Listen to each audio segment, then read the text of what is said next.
मित्रों, नमस्कार।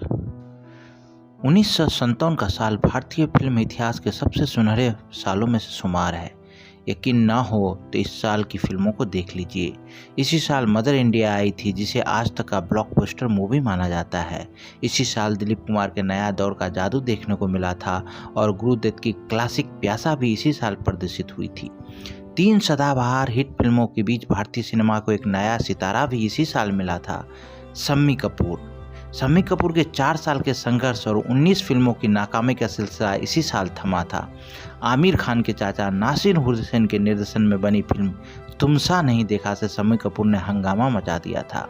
ये हंगामा कैसे और क्यों मच गया, इस बात पर आगे बढ़ाने से पहले ये जानना दिलचस्प है कि शम्मी कपूर इस फिल्म से पहले नाकामी ने उस बयाबां में थे जहां से उन्होंने फिल्मों को अलविदा करके असम के चाय बागानों से मैनेजरी करने का मन बना लिया था। ऐसा होने की वजह भी थी। कहते हैं कि बरगद के पैर के नीचे कोई दूसरा पैर नहीं पनपता। शम्मी कपूर का सामना तो 3-3 विशाल बरगदों से था, परिवार के अंदर और परिवार के बाहर भी। परिवार के अंदर खुद पृथ्वीराज कपूर जैसी शख्सियत थी, जो पिता होने के साथ साथ बहुत बड़े अदाकार थे। हालांकि उनका पहला लगाव थिएटर ही था। पृथ्वीराज कपूर के बेटे राज कपूर के लिए भी अपने पिता के सामने खुद को साबित करने की चुनौती थी, लेकिन अपनी कलात्मकता और क्रिएटिविटी के साथ राज कपूर ने खुद को बेहद कम उम्र में ही स्थापित कर लिया। शम्मी कपूर को सन 1951 में जीवन ज्योति फिल्म मिली। वो अपने करियर की शुरुआत कर ही रहे थे। उसी साल राज कपूर की आवारा ने उन्हें देश दुनिया भर में कामयाबी के शिखर पर पहुंचा दिया। शम्मी कपूर की पहली फिल्म 1953 में प्रदर्शित हुई और अगले 4 साल तक शम्मी कपूर नाकामी के बीच डोलते रहे। हालांकि इसी नाकामी के बीच उन्होंने 1955 में उम्र और कामयाबी दोनों में सीनियर रही स्टार अदाकारा गीता बाली से शादी कर ली। शम्मी कपूर ने उस दौर के बारे में ब्रिटिश चैनल 4 की सीरीज मूवी महल में Shammi Kapoor always in time के लिए नसरीन मुन्नी कबीर से कहा था, लोग मेरी तुलना राज जी से करने लगे थे। स्टेज में तो ऐसा करके काम चल गया था, लेकिन फिल्मों में यह मुश्किल था। मेरी मुश्किलें तब और बढ़ गई जब गीता वाली से शादी हो गई। मैं केवल पृथ्वीराज कपूर का बेटा और राज कपूर का भाई नहीं, अब गीता वाली का पति भी था। हाँ, ये वो दौर था जब भारतीय फिल्म दुनिया में राज कपूर, दिलीप कुमार और देव आनंद की फिल्मों का जलवा मानती थी। यहाँ कहे तो ये तीनों को ध्यान में रख के फिल्में और उनकी भूमिकाएं लिखी जाती थी। लिहाजा शम्मी कपूर का कोई अच्छी भूमिका भी नहीं मिल रही थी। शम्मी कपूर को इन्हीं दिनों तुमसा नहीं देखा मिली, जिसमें उनको लेने के लिए नासिर हुसैन तैयार नहीं थे। ये फिल्म वैसे भी पहले देव आनंद को ऑफर की गई थी, उनके पास समय नहीं था। नासिर हुसैन इसके बाद सुनील दत्त को लेना चाहते थे, लेकिन उनके पास भी शूटिंग के लिए डेट्स नहीं थी। Bollywood top 20 superstars of Indian cinema में शम्मी कपूर पर लिखे the star like no other में नसरीन मुन्नी ने कबीर ने लिखा है कि शशिधर मुखर्जी ने नासिर हुसैन को कहा था, तुम शम्मी कपूर को ट्राई करो, मैं इसमें संभावनाएं देख रहा हूँ। इस फिल्म में काम करने के दौरान ही शम्मी कपूर ने फिल्म इंडस्ट्रीज को अलविदा कहने का मन बना लिया। शम्मी कपूर ने अपने ऊपर बनी एक डॉक्यूमेंट्री फिल्म में कहा था, मैं फिल्म इंडस्ट्री को छोड़ के कुछ और करने की सोचने लगा था। ऐसे ही किसी दिन गीता वाली ने मुझसे कहा था कि शम्मी कपूर, तुम एक दिन बड़े स्टार बनोगे। मेरी पत्नी की बात सच हुई। तुमसा नहीं देखा आखिर ऐसा क्या कर दिया जो शम्मी कपूर के कैरियर में इससे पहले नहीं हो पाया था। दरअसल इस फिल्म के साथ शम्मी कपूर की स्टाइल और अंदाज का वो दौर शुरू हुआ जिसने उन्हें अगले 1 दशक तक कामयाबी के शिखर पर बिठाए रखा। तुमसा नहीं देखा के रिलीज से पहले भारतीय सिनेमा के नायक अमूमन गाते हुए दिखते थे, डांस नहीं करते थे। खड़े डांस करना या टहलने के अंदाज में हाथ पैर हिलाने के संसार को शम्मी कपूर ने अपने अंदाज में हिला कर रख दिया। तुमसा नहीं देखा से पहली बार एक ऐसा हीरो सामने आया जिसे वाकई में किसी ने नहीं देखा था, जिसके हाथ पैर सब बिजली की तरह चलते थे। उसकी चाल में सितारों वाली अकड़ थी, जो डांस कर रहा था, जो अपने चेहरे से हर तरह के भाव जाहिर कर रहा था, जिसकी डायलॉग डिलीवरी में एक रिदम भरा अंदाज दिख रहा था। और तो और बालों के अंदाज से लेकर कपड़ों तक के अंदाज पर शम्मी कपूर ने खासी मेहनत की थी। इस फिल्म के बारे में Kapoor the first family of Indian cinema की लेखिका मधु जैन ने मुंबई साइकोलॉजिस्ट उदय पटियाल ने कहा है कि वो पहले अदाकारा थे जिन्होंने भारतीय सिनेमा पर्दे पर युवा दिलों की चाहत का खुलेआम इजहार किया। तुमसा नहीं देखा का गाना जवानियाँ ये मस्त मस्त बिन पिए जलाती जा रही है, राह में दिए ने युवा पीढ़ी को लालसाओं को नया आयाम दिया और बॉक्स ऑफिस पर फिल्म का जादू चल निकला और शम्मी कपूर यहीं से स्टार बन गए। इसी पुस्तक में निर्माता, निर्देशक और बाद में शम्मी कपूर के समधी बने मनमोहन देसाई कहते हैं, अगर शम्मी पर्दे पर दिख रहे हो तो हमेशा रोने वाले किरदार देवदास पारक को भी छेड़छाड़ या चुहल करने की गुंजाइश मिल जाती है। नसरीन मुन्नी कबीर ने अपने आलेख the star like no other में लिखा है, शम्मी कपूर से पहले भारतीय हीरो पर्दे पर मेन की तरह नजर आते थे, जो तो या घर परिवार की जिम्मेदारियों को ढो रहा है या फिर संस्कारों से बंधा हुआ है।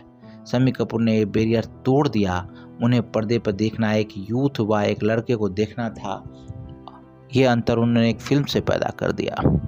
इस फिल्म की कामयाबी के बाद उनके घर के बाहर फिल्म निर्माताओं की कतार लग गई।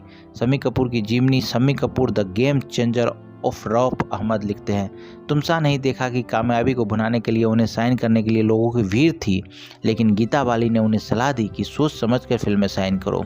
इसका एक आसान रास्ता भी उन्होंने सुझाया कि 1 लाख रुपये से कम कीमत पर किसी फिल्म को हाँ नहीं कहो। उस जमाने में 1 लाख रुपये की क्या अहमियत थी, इसका अंदाज़ा आप लगा सकते हैं। राज कपूर ने आवारा के लिए अपने पिता को 50,000 रुपये दिए थे, जबकि के आसिफ ने मुगले आजम के लिए पृथ्वीराज कपूर को 75,000 रुपये दिए थे। बहरहाल 1 लाख रुपये की गांठ शम्मी कपूर ने इस तरह बांधा कि उनके अपने दोस्त बप्पी सोनी ने उन्हें 90,000 रुपये की पेश की थी, उन्होंने फिल्म करने से इनकार कर दिया। शम्मी कपूर को 1 लाख रुपये देने के लिए प्रोड्यूसर तैयार हो गए थे, बावजूद इसके शम्मी कपूर ने अगले 6 महीने तक कोई फिल्म साइन नहीं की। उसके स्टारडम को पक्के तौर पर जमाने का काम नासिर हुसैन के निर्देशन में बनी दूसरी फिल्म दिल देखो देखो ने किया। 1959 में आई इस फिल्म ने साबित किया कि तुमसा नहीं देखा कि कामयाबी कोई तुक्का नहीं थी और शम्मी कपूर का स्वैग स्थापित हो गया है। शम्मी कपूर के अंदाज पर ऋषि कपूर कहते हैं, वे शिकार पर जाते थे और हम लोग भी कई बार उनके साथ गए। वो दोनों हाथों में बियर की बोतल के साथ जीप चला लेते। खाने और पीने के शम्मी कपूर बहुत शौकीन रहे हैं और थोड़े समय बाद ही उन्हें मोटापे ने घेर लिया। ऋषि कपूर याद करते हैं कि 40 साल की उम्र में शम्मी अंकल ने लीडिंग रोल करना बंद कर दिया। ऐसा करने वाले वे अपनी तरह के इकलौते स्टार थे। उनके निजी जीवन की बात करें तो 2 शादी की और 2 लव अफेयर रहा। नूतन और उनके प्रेम प्रसंग के चलते ही नूतन की मां शोभना समर्थ ने नूतन को यूरोप पढ़ने भेज दिया था। शम्मी कपूर नूतन को हमेशा अपनी चाइल्डहुड गर्लफ्रेंड कहते रहे। इसके बाद उनका दिल मधुबाला पर भी पिटा। इनसे वो शादी करने के बारे में सोचने लगे थे। मधुबाला का प्रेम उन दोनों दिलीप कुमार के साथ परवान पे था और शम्मी कपूर केवल कपूर खानदान के शहजादे थे। गीता बाली के साथ उन्होंने झटके में शादी कर ली, वो भी मंदिर में, और घर परिवार वालों इसके लिए तैयार होने का मौका भी नहीं मिला। कपूर खानदान में तब तक महिलाओं को फिल्मों में काम करने की आज़ादी नहीं थी, इसलिए राज कपूर ने इस शादी को लेकर बहुत उत्साहित नहीं हुए। राज कपूर की शादी अरेंज मैरिज थी। रऊफ मोहम्मद ने Shammi Kapoor the game changer में राज कपूर के सहायक रहे लेक टंडन के हवाले से लिखा है कि राज कपूर संभवतः सबसे ज़्यादा कंजर्वेटिव कपूर थे। मैं उनके साथ आरके कॉटेज में था जब घर से फ़ोन आया था कि जल्दी आना है क्योंकि शम्मी कपूर दुल्हन के साथ आ रहे हैं। तब उन्होंने कह दिया था कि वे व्यस्त हैं, नहीं आ पाएंगे, लेकिन उन्होंने अपना मन बदला और पार्टी में गए। शायद उन्होंने सोचा होगा कि जब माता पिता का आशीर्वाद शम्मी को मिल गया तो फिर इस बात को क्यों मुद्दा बनाया जाए। हालांकि इस किताब में इसका जिक्र है कि शम्मी कपूर और गीता बाली की शादी के बाद ही राज कपूर और परिवार के साथ दूसरे घर में रहने चले गए थे, लेकिन मधु जैन ने कपूर परिवार पर जो किताब लिखी है उसमें लिखा है कि ये नियम पृथ्वीराज कपूर जी ने बनाया हुआ था कि उनके बेटे पिता बनने के बाद अपने घरों में रहने जाएंगे। बहरहाल शम्मी कपूर की ज़िंदगी में 1961 में आई जंगली भी सुपरहिट फिल्म साबित हुई। याहू कोई मुझे जंगली कहता है कहते रहे कहने वाले शम्मी कपूर के सामने लंदन से पढ़ लिख कर लौटी सायरा बानो की ये पहली फिल्म थी। वैसे ये दिलचस्प संयोग है कि जब शम्मी कपूर ने अपने करियर की दूसरी पारी शुरू की थी 1975 में आई फिल्म जमीर में वो सायरा बानो के पिता बने। इसी बीच 1961 से 1971 तक वे लगातार हिट फिल्में देते रहे। इन फिल्मों में शम्मी कपूर ने जिस तरह से अपनी अभिनेत्रियों से प्यार किया है उसके बारे में रणबीर कपूर ने शम्मी कपूर पर बनी डॉक्यूमेंट्री में कहा, मेरे वालिद ऋषि कपूर कहा करते थे कि रोमांस करना सीखना है तो शम्मी कपूर से सीखो। वाकई में जब वो अपनी अभिनेत्रियों के सामने खड़े होते थे उनकी आंखों से लगता था कि वो उनसे प्यार ही कर रहे हो। इसी डॉक्यूमेंट्री में आमिर खान ने कहा था कि शम्मी अंकल ने हम सबको रोमांस करना सिखाया है। शम्मी कपूर जिस तरह से रोमांस को पर्दे पर दिखाते थे, ये देखना हो तो जानवर फिल्म में लाल छड़ी मैदान खड़ी वाला गाना देखिए। पहले कुछ पलों में ऐसा लगेगा कि वाकई वो लाल छड़ी से प्यार का इजहार कर रहे हैं। हालांकि बाद में पता चलता है कि लाल छड़ी के अलावा उस सीक्वेंस में लाल ड्रेस में राजश्री भी है। भारतीय फिल्मी पर्दे पर ये शम्मी कपूर ही थे जिनके सामने हीरोइन भी खुलेआम गानों से हिचकती नहीं थी। ओ मेरे सोना रे दे दूंगी जान जुदा मत होना रे, मैंने तुझे देर से जाना रे, हुआ कसूर खपा मत होना रे।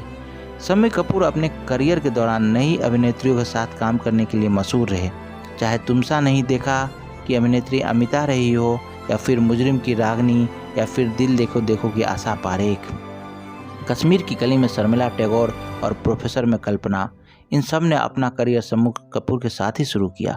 बहरहाल कामयाबी के बीच 1965 का साल भी आया जब उनकी पत्नी गीता वाली बीमार हुई और चेचक के चलते उनकी मौत हो गई। शम्मी कपूर के लिए ये किसी बड़े सदमे से कम नहीं था। जब उन्हें पत्नी के बीमार होने की खबर मिली तब वे नासिर हुसैन और विजय आनंद की फिल्म तीसरी मंजिल की तुमने मुझे देखा गाने की शूटिंग कर रहे थे। महज 3 सप्ताह के अंदर ही गीता वाली की मौत हुई और इस वक्त इस बीमारी का खौफ ऐसा था कि परिवार के लोगों के अलावा कोई शम्मी कपूर के पास तक नहीं पहुंचा। यहाँ तक कि पृथ्वीराज कपूर की दोस्ती की वजह से एक डॉक्टर गीता वाली को देखने के लिए घर आया था। शम्मी कपूर ने कई मौक़ों पर कहा है कि वे कामयाबी के आसमान पर थे, तभी ऊपर वाले ने उन पर ब्रेक लगाया। गीता वाली की मौत के बाद मुमताज़ के साथ उनका अफेयर भी सुर्खियों में रहा। मुमताज़ ने सालों बाद एक इंटरव्यू में बताया था कि शम्मी उनसे शादी करना चाहते थे और यही वजह है कि राज कपूर ने मेरा नाम जोकर फिल्म में उन्हें मौका नहीं दिया, क्योंकि वो घर की महिलाओं को फिल्म में काम करने के पक्ष में नहीं थे।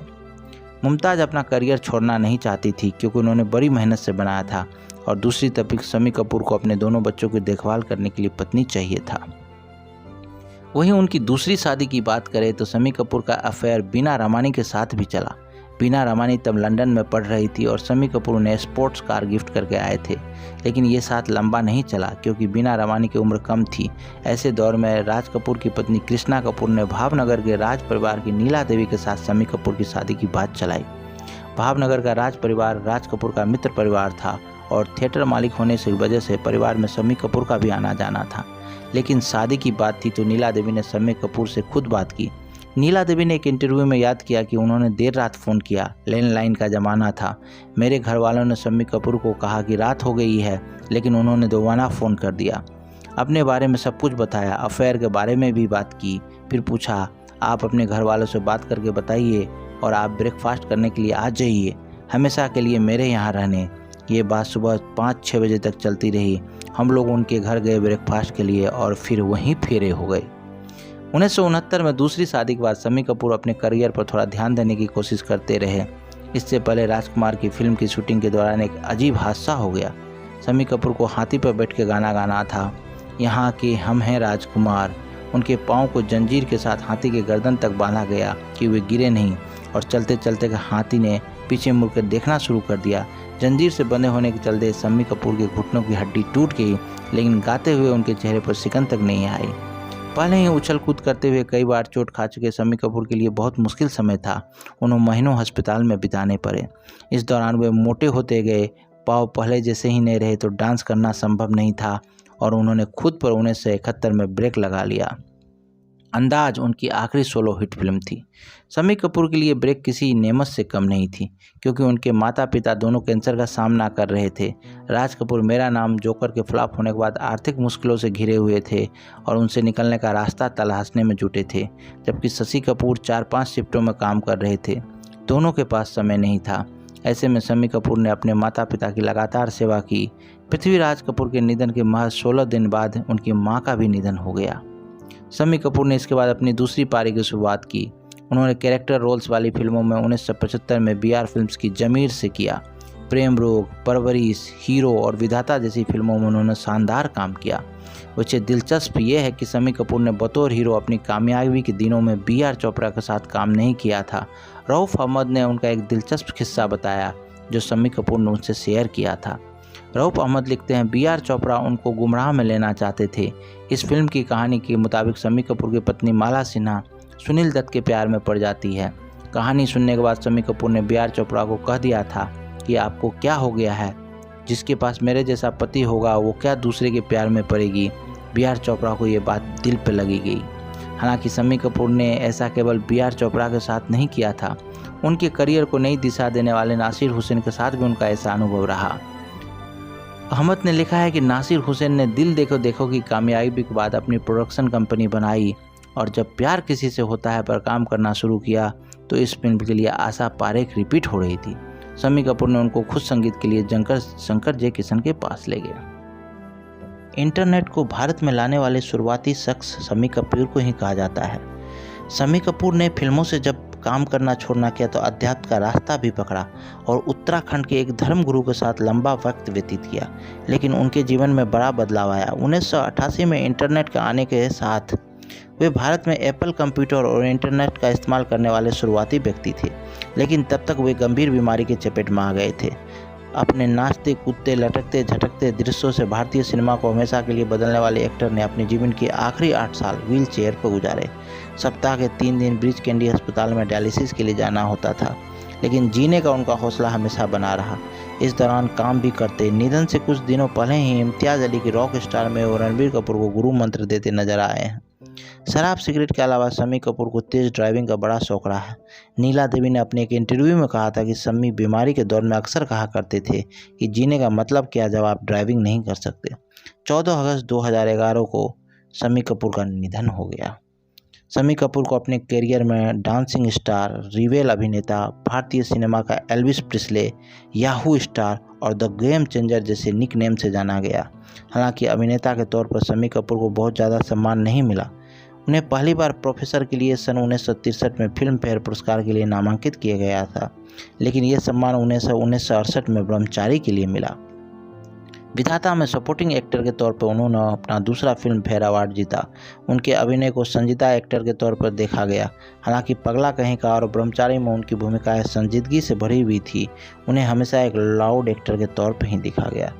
ऋषि कपूर ने अपनी आत्मकथा के अलावा कई इंटरव्यू में माना है कि शम्मी कपूर भी दादा साहब फाल्के पुरस्कार के हकदार थे, जो उन्हें नहीं मिला। लेकिन जैसा है कि शम्मी कपूर की फिल्म का एक गाना है, तुम मुझे यूं भुला न पाओगे, सुनोगे जब भी गीत तेरे संग संग तुम भी गुनगुनाओगे। जी हाँ, भारतीय सिने प्रेमी उन्हें कभी भुला नहीं पाएंगे।